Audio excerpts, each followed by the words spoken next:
अहिल्यानगर महानगरपालिका प्रभाग क्रमांक 8 मध्ये कुमारसिंह वाकळे बिनविरोध विजयी। 12 वर्ष झाले की नगरसेवक म्हणून मी या ठिकाणी काम करत होतो।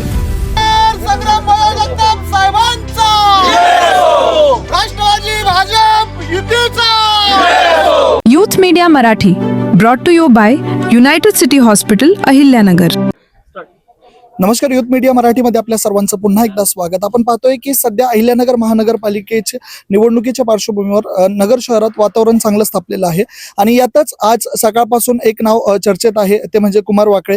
कारण आज अर्ज मागे घेण्याच्या पहिल्याच दिवशी त्यांचे जे एकमेव विरोधक होते त्यांनी देखील अर्ज मागे घेतलेला आहे आणि राष्ट्रवादीचं खातं उघडत कुमारसिंह वाकळे हे बिनविरोध या ठिकाणी निवडून आलेले आहेत। ते स्वतः आपल्यासोबत चर्चा करण्यासाठी आहेत। कसं वाटतंय, कशा पद्धतीने आज हे जे काही घडलंय, काय भावना आहेत? आपण पाहतो जल्लोषाचं वातावरण इथं दिसतंय, सगळे तुमचे साथी या ठिकाणी उपस्थित आहेत। आनंद वाटतो की 12 वर्ष झाले की नगरसेवक म्हणून मी या ठिकाणी काम करत होतो। तर जी कामाची पावती आहे, जी लोकांची सेवा केली, जी कोरोनामध्ये सेवा केली किंवा जो संग्राम भाईंच्या माध्यमातून वार्डामध्ये विकास केला, त्या विकासाच्या पाठीमागे राहून सगळ्यांनी मला मदत करून बिनविरोध केलं। निश्चितच आपण या ठिकाणी पाहतो आता पुढचं काय ध्येय असणार आहे, पुढं कशा पद्धतीने कामकाज असणार आहे? आता तसं तर 2 वर्ष महानगरपालिका होऊन 2 वर्ष मी नगरसेवक नव्हतो, पण तरी सुद्धा 2 वर्ष का होईना नागरिकांच्या समस्या सोडवण्यासाठी माझं ऑफिस 24 तास चालू होतं।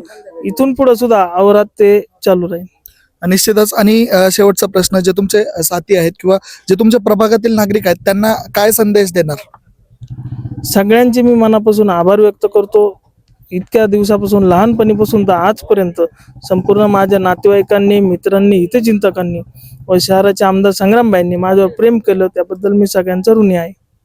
निश्चितच आपण या ठिकाणी पाहतो कुमारसिंह वाकळे यांच्याशी आपण बोलत होतो आणि आज अहिल्यानगर महानगरपालिकेचं आणि पूर्ण महाराष्ट्रात राष्ट्रवादी अजित पवार गटाचं त्यांनी आज खातं उघडलेलं आहे आणि बिनविरोध निवडणूक या ठिकाणी झालेली आपल्याला दिसत आहे। एकंदरीत प्रभाग क्रमांक 10 मधील नागरिकांना आणि नगर शहरातील नागरिकांना याबाबत काय वाटतं ते आम्हाला कमेंट बॉक्समध्ये नक्की कळवा आणि या व्हिडिओला जास्तीत जास्त शेअर करायला विसरू नका।